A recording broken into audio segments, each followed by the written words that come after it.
I'm a pretty private person, so this is a little weird for me.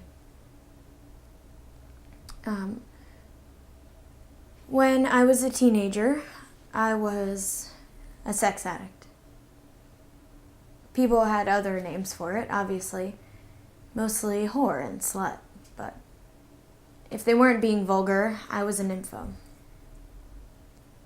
I think the thing I found to be the most aggravating was people thought I would just fuck anyone.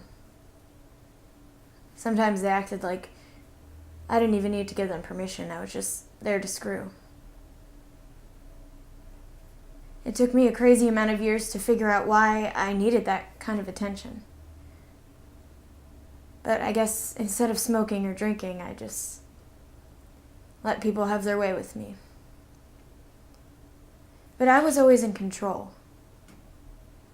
That was what I loved about it. I mean, there's something about seeing someone come that makes you feel so powerful.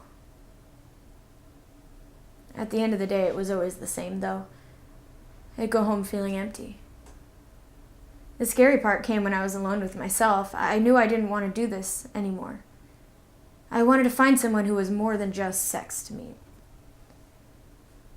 But whenever I sat down, the only thing I could think of to cheer myself up was fucking.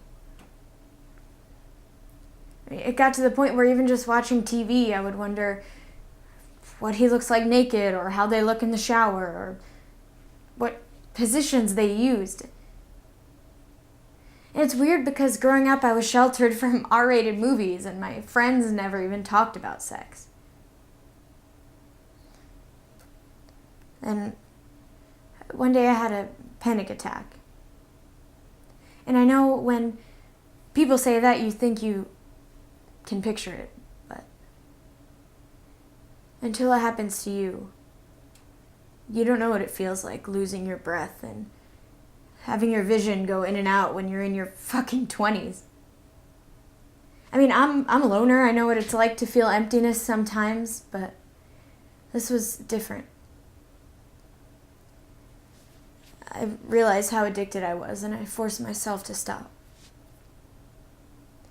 It was a lot of trial and error, a lot of falling off the wagon. But